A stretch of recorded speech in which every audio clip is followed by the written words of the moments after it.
이 이야기는 화성시에 사는 이윤석 씨의 사연을 각색 및 재구성한 것입니다. 이야기에 나오는 모든 이름은 가명입니다. 이야기 시작 전 구독과 좋아요 한번 눌러주세요. 윤석 씨의 이야기를 끝까지 들어주세요. 그럼 지금 이야기 시작합니다. 며느리를 보고 첫사랑이 떠올랐습니다. 저는 그날 심장이 멈추는 줄 알았습니다. 아들 녀석이 데려온 아이가 현관에 서서 고개를 숙였습니다. 아버님, 안녕하세요. 잘 부탁드립니다. 저는 그 자리에서 굳어버렸습니다. 발이 바닥에 붙은 것처럼 움직이지 않았습니다. 손에 들고 있던 리모컨이 소파 위로 떨어지는 소리도 들리지 않았습니다. 아내가 여보, 왜 그래요? 하고 팔을 건드리는 감각도 느껴지지 않았습니다. 그 아이의 얼굴만 보였습니다. 그 눈, 그 입술의 곡선, 웃을 때 눈꼬리가 살짝 내려앉는 방식, 고개를 숙일 때 머리카락이 뺨 위로 흘러내리는 것. 닮았습니다. 너무 닮았습니다. 아니, 닮은 게 아니었습니다. 그 사람이었습니다. 34년 전 제가 도망쳤던 그 사람. 결혼을 약속해놓고 한마디 말도 없이 사라진 제가 두고 온 그 사람. 그 이후로 단 한 번도 연락하지 않았던, 그러면서도 단 한 번도 완전히 잊지 못했던 그 사람. 그 얼굴이 지금 제 앞에 서 있었습니다. 제 아들의 여자로, 제 며느리가 될 사람으로. 아버님, 괜찮으세요? 그 아이가 고개를 들어 저를 봤습니다. 걱정스러운 눈빛이었습니다. 저는 그제야 정신을 차리고 억지로 웃었습니다. 응, 괜찮아요. 어서 와요. 목소리가 떨리지 않았는지 지금도 모르겠습니다. 제 이름은 이윤석, 올해 62입니다. 그리고 지금부터 제가 하는 이야기는 제 평생 가장 부끄럽고 가장 무거운 이야기입니다. 34년 전 저는 28살이었습니다. 지금이야 나름 단단하게 살아왔다고 생각하지만 그 시절에 저는 솔직히 말해서 비겁한 사람이었습니다. 시골 출신에 변변한 학벌도 없었고 졸업 후에도 이 일 저 일을 전전하며 제대로 된 직장 하나 없이 떠돌던 시절이었습니다. 먹고 사는 것 자체가 빠듯했습니다. 남들은 다 앞으로 나아가는 것 같은데 저만 제자리 걸음인 것 같았습니다. 그 초조함과 무력감이 늘 저를 짓눌렀습니다. 그때 만난 사람이 오정연이었습니다. 정연이는 저보다 1살 아래였습니다. 동네 작은 미용실에서 일하던 사람이었습니다. 처음 만난 건 비가 쏟아지던 어느 여름날 버스 정류장 처마 밑이었습니다. 우산 없으세요? 정연이가 먼저 말을 걸었습니다. 그리고 망설임도 없이 자기 우산을 펼쳐서 같이 쓰자고 했습니다. 처음 보는 사람한테 그 거리낌 없는 다정함이 낯설었습니다. 어디까지 가세요? 저기 사거리까지요. 저도 그쪽이에요. 같이 가요. 그게 시작이었습니다. 정연이는 웃음이 참 예뻤습니다. 크게 웃는 것도 아니었습니다. 조용히 눈이 먼저 웃는 사람이었습니다. 눈꼬리가 살짝 내려앉으면서 눈빛이 따뜻해지는 그 웃음이 저는 처음 봤을 때부터 좋았습니다. 가진 게 없었으니 데이트다운 것도 없었습니다. 포장마차에서 어묵 국물을 마시거나 공원 벤치에 앉아 호떡을 나눠 먹거나 그게 전부였습니다. 그런데 정연이는 한 번도 불평하지 않았습니다. 오히려 그런 날들이 좋다고 했습니다. 제가 미안하다고 할 때마다 정연이는 꼭 이렇게 말했습니다. 괜찮아. 우리 어떻게든 살 수 있어. 그 말이 참 좋았습니다. 그래서 무서웠습니다. 그 말을 믿을 용기가 저한테 없었습니다. 정연이는 믿었겠지만 저는 믿지 못했습니다. 우리가 어떻게든 살 수 있다는 것을, 이 가난이 언젠가 나아질 거라는 것을, 당장 내 한 몸 건사하기도 빠듯한 제가 누군가를 먹여 살릴 수 있다는 것을. 사귄 지 2해가 지날 무렵 우리는 결혼 이야기를 했습니다. 양가에 인사를 드렸고 날짜도 잡았습니다. 작은 전셋집을 알아보기 시작했습니다. 정연이는 혼수 이야기를 하면서 신이 나 있었습니다. 그 모습을 보면서 저는 오히려 더 무거워졌습니다. 이 사람이 나만 믿고 있다는 게, 이 사람의 인생이 나한테 달려 있다는 게, 그게 기쁨이 아니라 짐처럼 느껴졌습니다. 지금 생각하면 부끄럽습니다. 가난이 무서운 게 아니라 책임이 무서운 거였다는 걸 압니다. 어른이 되는 게, 누군가의 남편이 되는 게 무서웠던 겁니다. 그걸 가난 탓으로 포장했을 뿐입니다. 결혼식 1달 전이었습니다. 저는 그냥 사라졌습니다. 정연이한테 아무 말도 하지 않았습니다. 전화도 끊었습니다. 살던 동네를 떠났습니다. 정연이가 얼마나 기다렸는지, 얼마나 찾았는지, 어떤 표정으로 그 시간을 버텼는지 저는 아무것도 몰랐습니다. 알려고 하지 않았습니다. 그냥 도망쳤습니다. 그게 제가 한 선택이었습니다. 그리고 저는 정연이가 그 뒤에 어떻게 됐는지 전혀 알지 못했습니다. 아이를 가졌다는 것도, 혼자 낳았다는 것도, 20년이 넘도록 혼자 키웠다는 것도 아무것도 몰랐습니다. 아니, 알려고 하지 않았습니다. 그게 더 비겁한 일이었습니다. 그 뒤로 저는 정신없이 살았습니다. 죄책감을 묻으려는 것처럼 일에만 매달렸습니다. 새벽에 나가서 밤에 들어오는 생활을 반복했습니다. 이 직장 저 직장을 옮기다가 29의 건자재 회사에 겨우 자리를 잡았습니다. 밑바닥부터 시작해서 허드렛 일부터 다 했습니다. 바쁘면 생각이 안 났습니다. 그게 좋았습니다. 그렇게 3년을 달렸습니다. 31살에 지금의 아내 박순희를 선자리에서 만났습니다. 단정하고 조용한 사람이었습니다. 크게 사랑에 빠진 건 아니었습니다. 하지만 함께 살 수 있겠다는 생각이 들었습니다. 그게 결혼의 이유였습니다. 지금 생각하면 순이한테도 미안한 일이지만 그때의 저는 그 정도가 제가 할 수 있는 전부였습니다.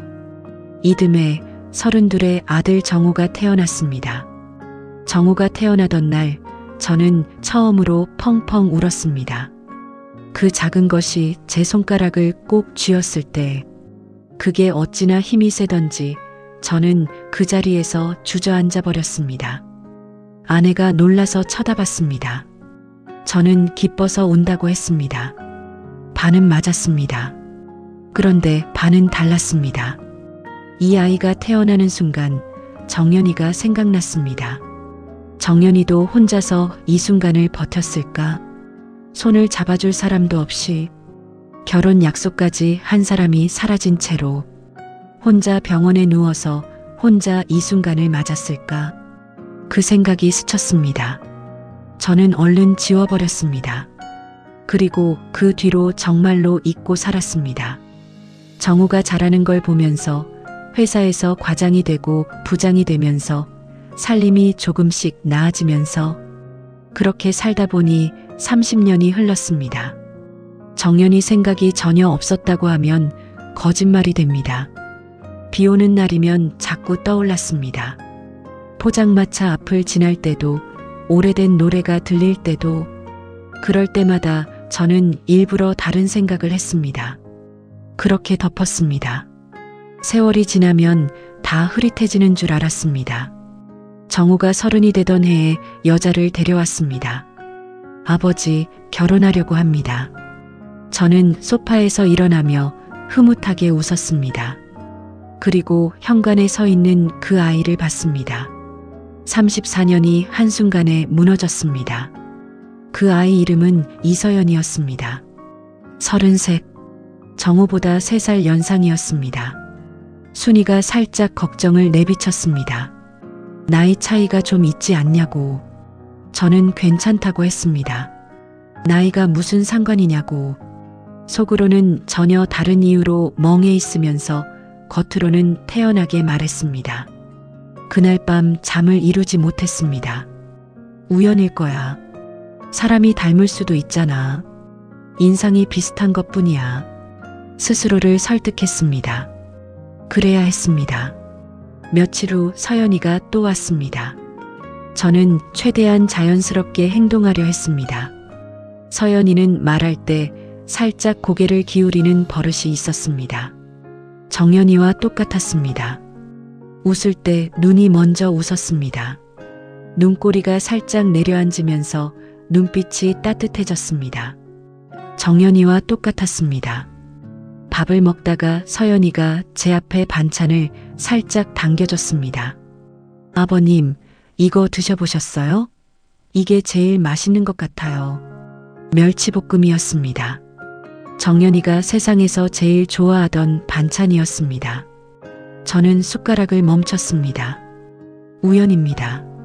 멸치볶음 좋아하는 사람이 얼마나 많아요. 혼자 다독였습니다. 그러면서도 손이 떨렸습니다. 그 다음 온 날 서연이가 설거지를 하다 그릇을 놓칠 뻔했습니다. 그 순간 입술을 꾹 깨물었습니다. 왼쪽 아랫입술을. 정연이가 당황하거나 실수했을 때 하던 그 버릇이었습니다. 이쯤 되니 우연이라고 넘기기가 어려워졌습니다. 그리고 어느 저녁 서연이가 저녁 준비를 도우면서 무의식 중에 노래를 흥얼거렸습니다. 아주 짧게 콧노래처럼. 저는 그 자리에서 손을 멈췄습니다. 34년 전에 유행하던 노래였습니다. 제가 정연이를 만나던 시절 포장마차에서 흘러나오던 그 노래. 정연이가 좋아해서 자주 흥얼거리던 그 멜로디를 33살짜리 서연이가 흥얼거리고 있었습니다. 저는 조용히 물었습니다. 서연아, 그 노래 어디서 들었어? 서연이가 멈추더니 웃었습니다. 저도 몰라요. 어릴 때부터 알았던 것 같아요. 엄마가 자주 흥얼거리셨나 봐요. 저는 더 이상 아무 말도 하지 않았습니다. 하면 안 된다는 걸 알았습니다. 알면서도 멈출 수가 없었습니다. 며칠 뒤 밥을 먹으면서 자연스럽게 물었습니다. 어머니가 어떤 분이셨어? 서연이의 표정이 부드러워졌습니다. 엄청 강한 분이셨어요. 진짜로 강한 분. 저한테 힘들다는 소리 한 번 안 하셨거든요. 항상 웃으셨어요. 웃음이 예쁜 분이셨구나. 네. 눈으로 웃는다는 게 딱 엄마예요. 입은 가만히 있어도 눈빛만으로 웃는 사람. 저는 더 묻고 싶었지만 참았습니다. 그 다음 날이었습니다. 어머니는 언제 돌아가셨어요? 제가 23 때요. 많이 아프셨는데 저한테는 끝까지 말씀 안 하셨어요. 아버지 얘기는 안 하셨어요? 그 질문을 하고 나서 저는 속으로 후회했습니다. 너무 직접적이었습니다. 서연이는 잠깐 말이 없었습니다. 그리고 조용히 말했습니다. 버린 사람이래요. 숨이 막혔습니다. 결혼 약속까지 했는데 어느 날 갑자기 사라졌대요. 연락도 없이. 엄마가 살면서 딱 한 번 그 얘기 하셨거든요. 제가 아버지 없는 게 서럽다고 투정 부렸을 때요. 그때 짧게 말씀하셨어요. 버린 사람이래요. 그러니까 없는 셈 치라고. 저는 숟가락을 내려놓았습니다. 어머니 직업은 뭐셨어요? 미용사요. 평생 미용 일하셨어요. 작은 가게 하나 차리셔서 저 키우시면서 그걸로 다 하신 거예요. 어릴 때 사시던 동네가 어디예요? 마포 쪽이요. 거기서 죽 사셨대요. 마포. 제가 정연이를 만나던 동네였습니다. 저는 자리에서 일어났습니다. 화장실 좀 다녀올게요. 화장실 문을 닫고 변기 뚜껑을 내려앉았습니다. 두 손으로 얼굴을 감쌌습니다. 숨을 고르려 했는데 고르지 않았습니다. 버린 사람. 없는 셈 치라고. 정연이가 그렇게 말했다고 했습니다. 34년이 지나서 제 며느리의 입을 통해 그 말이 저한테 돌아왔습니다. 손이 떨렸습니다. 확인이 필요 없었습니다. 이미 알고 있었습니다. 그래도 저는 계속 혹시라는 말을 붙였습니다. 혹시 동명이인일 수 있잖아. 혹시 비슷한 사연을 가진 다른 사람일 수 있잖아. 믿고 싶지 않은 마음이었습니다. 하지만 하나씩 맞춰보면 빠지는 게 없었습니다. 서연이 나이 33. 제가 정연이를 떠난 게 34년 전이었으니 딱 맞았습니다. 제가 사라진 직후 정연이가 홀로 아이를 낳았다면 서연이의 나이는 정확히 맞아 떨어졌습니다. 마포. 정연이가 살던 동네와 같았습니다. 어머니가 미용사였다는 것. 맞았습니다. 아버지 없이 어머니 혼자 키웠다는 것. 맞았습니다. 어머니가 아버지에 대해 딱 한마디만 했다는 것. 버린 사람이라고. 그러니까 없는 셈 치라고. 정연이라면 그렇게 말했을 겁니다. 저는 압니다. 그 사람이 어떤 사람인지. 구구절절 원망하지 않고 단 한마디로 정리해버리는 사람. 그러고는 입 다물고 혼자 감당하는 사람. 평생 웃으면서 혼자 버티는 사람. 그리고 그 노래. 서연이가 어릴 때부터 알고 있었다는 그 노래. 엄마가 자주 흥얼거렸다는 그 노래. 정연이는 그 노래를 평생 흥얼거렸겠지요. 제가 처음 우산을 같이 쓰고 걷던 그날도, 포장마차에서 마주 앉아 어묵을 먹던 날도 그 노래가 흘렀습니다. 정연이가 좋아하던 노래였습니다. 혼자 아이를 키우면서도 그 노래를 흥얼거렸겠지요. 어떤 마음으로 불렀을까요? 저를 떠올렸을까요? 아니면 지워버리려고 더 크게 불렀을까요? 서연이는 그 노래를 엄마한테 물려받았습니다. 저는 그 밤 모든 것을 받아들였습니다. 서연이는 제 딸이었습니다. 제가 도망친 뒤 정연이가 혼자 낳아서 혼자 키운 아이. 제가 알지도 못했던 존재. 제가 책임지지 않은 삶. 제가 버리고 온 사람이 34년을 혼자 감당한 결과 그 아이가 지금 제 아들의 아내가 되어 제 며느리로 이 집 밥상에 앉아 웃고 있었습니다. 저는 그 사실을 알고 있는 채로 그 아이가 차려준 밥을 먹어야 했습니다. 아버님이라고 부르는 그 목소리를 들어야 했습니다. 그날 이후로 저는 두 개의 얼굴로 살았습니다.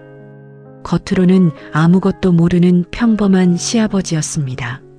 서연이가 오면 반갑게 맞았습니다. 밥상에 앉아 이런저런 이야기를 나눴습니다. 잘 먹었다는 서연이 말에 흐뭇하게 웃었습니다. 정호랑 다정하게 앉아있는 두 사람을 보면서 잘 어울린다고 했습니다. 그게 전부 연기였습니다. 속으로는 매 순간이 무너지는 것 같았습니다. 서연이가 웃을 때마다 정연이가 보였습니다. 서연이가 고개를 기울이며 이야기를 들을 때마다 정연이가 보였습니다. 서연이가 부엌에서 무언가를 하면서 콧노래를 흥얼거릴 때마다 저는 숨이 턱 막혔습니다. 그런데 그보다 더 저를 무너뜨리는 것이 있었습니다. 정우였습니다.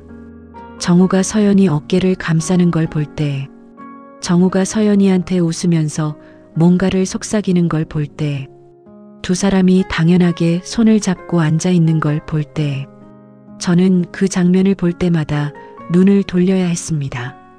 정우와 서연이는 남매였습니다. 제 피를 나눈 남매가 부부가 되어 앉아 있었습니다. 그 사실이 머릿속에 들어오는 순간마다 속이 뒤집히는 것 같았습니다.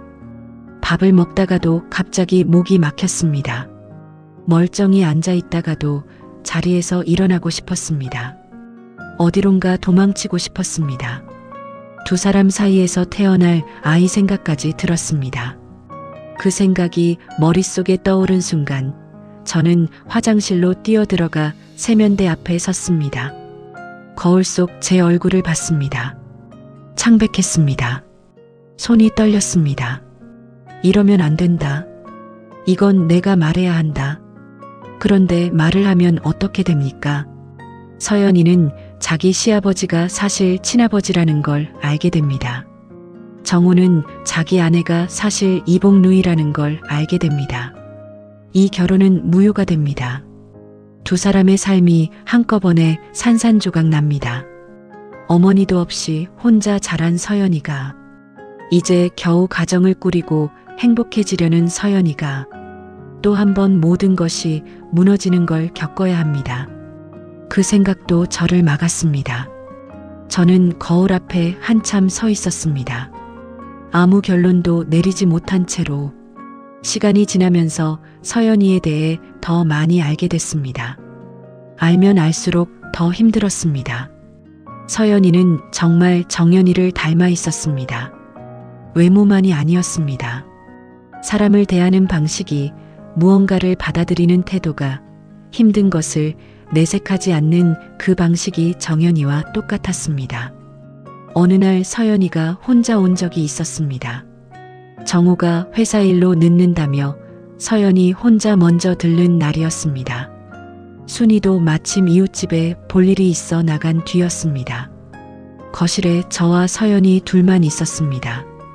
어색할 줄 알았습니다. 그런데 서연이는 자연스럽게 부엌으로 들어가더니 물었습니다. 아버님, 저녁 준비 도와드릴까요? 아니야, 순이가 다 해놨어. 데우기만 하면 돼. 그럼 제가 데울게요. 앉아 계세요. 저는 거실 소파에 앉아서 부엌에서 움직이는 서연이를 봤습니다. 냄비를 올리고 불을 조절하고 뚜껑을 살짝 열어 김을 빼는 그 모습, 정연이가 그랬습니다. 낯선 공간에서도 금방 자기 자리를 만드는 사람이었습니다. 처음 간 곳에서도 어색해하지 않고 자연스럽게 무언가를 도왔습니다. 서연이가 국을 저으면서 말했습니다. 아버님, 저 어릴 때 이런 냄새 맡으면서 컸어요. 된장국 냄새? 네. 엄마가 바빠도 꼭 된장국은 끓이셨거든요. 아침에 미용실 열기 전에 꼭 국 한 번 끓이고 나가셨어요. 제가 학교 가기 전에 밥 먹으라고. 저는 아무 말도 하지 못했습니다. 힘드셨을 텐데. 그러게요. 근데 저는 그때 당연한 줄 알았어요. 엄마가 힘들다는 걸 내색을 안 하시니까. 나중에 제가 혼자 살아보니까 알겠더라고요. 얼마나 고단하셨을지. 서연이는 담담하게 말했습니다. 원망도 없고 슬픔을 과장하지도 않았습니다. 그냥 사실을 이야기하듯이. 정연이도 그랬습니다. 저는 그날 서연이가 차린 밥상에서 숟가락을 제대로 들지 못했습니다. 정연이는 혼자 이 아이를 키웠습니다. 매일 아침 된장국을 끓이면서, 미용실 문을 열면서, 아이가 학교 갔다 오기를 기다리면서 그 30년이 넘는 세월을 버린 사람 때문에 고생한다는 말 한마디 없이 혼자 감당했습니다. 그리고 저는 그 세월을 모르고 살았습니다. 그날 저녁 정우가 들어와서 서연이 옆에 앉았습니다. 두 사람이 나란히 앉아 웃으며 이야기를 나눴습니다. 정우가 서연이 머리카락을 장난스럽게 건드렸습니다. 서연이가 웃으며 손을 쳤습니다. 저는 그 모습을 보다가 시선을 밥상 위로 내렸습니다. 남매였습니다. 저 두 사람은 남매였습니다. 밥 한 숟가락이 목으로 넘어가지 않았습니다. 결혼식 날짜가 잡혔습니다. 봄이 시작되는 무렵으로 날짜를 잡았습니다. 식장도 정했습니다. 하객 명단도 추렸습니다. 집안이 결혼 준비로 조금씩 분주해졌습니다. 저는 그 모든 과정을 지켜봤습니다. 아무 말도 하지 않은 채로. 결혼식 2달 전 어느 날이었습니다. 서연이가 혼수 이야기를 하러 순이를 만나러 온 날이었는데 순이가 잠깐 볼 일이 생겨나가고 없었습니다. 서연이가 거실에 앉아 기다리고 있었고 저도 마침 집에 있었습니다. 차를 끓여서 내줬습니다. 서연이가 두 손으로 받았습니다. 아버님, 감사해요. 잠깐 침묵이 흘렀습니다. TV 소리만 작게 들렸습니다. 서연이가 찻잔을 내려놓으며 말했습니다. 아버님, 저 사실 처음에 많이 걱정했어요. 뭐가요? 시댁 어른들이 저를 어떻게 보실까? 나이도 많고 집안도 변변치 않고 아버지도 없고 이것저것 부족한 게 많잖아요. 저는 찻잔을 들었습니다. 손이 살짝 떨렸습니다. 그런 거 신경 안 써요. 아버님이 그렇게 대해주셔서 제가 많이 편했어요. 처음부터 그냥 받아주시는 것 같아서요. 근데 가끔 아버님이 저를 보실 때 이상한 표정을 하실 때가 있어요. 저는 굳었습니다. 이상한 표정이요? 네. 뭔가 슬픈 것 같기도 하고 놀란 것 같기도 하고 제가 잘못 본 걸 수도 있는데 그게 가끔 마음에 걸렸어요. 제가 뭔가 실수한 게 있나 해서요. 저는 한참 말이 없었습니다. 그리고 입을 열었습니다. 아니에요. 서연 씨가 잘못한 거 없어요.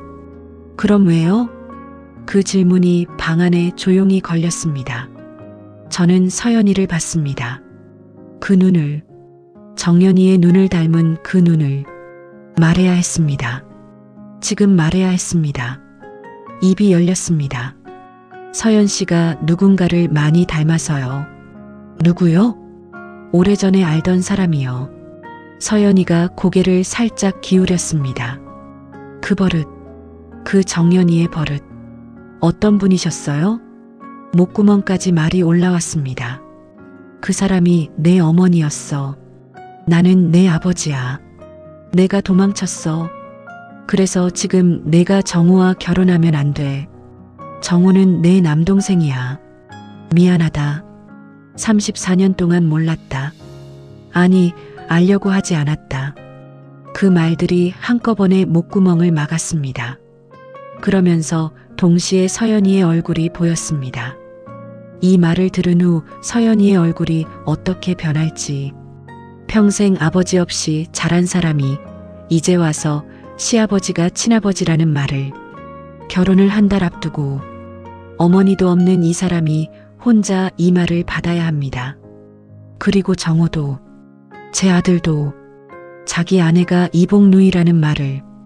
현관문이 열렸습니다. 나왔어요. 오래 기다렸지? 순이가 들어왔습니다. 서연이가 일어나며 웃었습니다. 아니에요, 어머니. 아버님이랑 차 마시고 있었어요. 그 순간이 지나갔습니다. 저는 또 도망친 겁니다. 결혼식이 한 달 앞으로 다가온 어느 날이었습니다. 저는 혼자 마포에 갔습니다. 순이한테는 옛 직장 동료를 만난다고 했습니다. 거짓말이었습니다. 버스에서 내려 걸었습니다. 34년 전 제가 살던 동네는 많이 변해 있었습니다.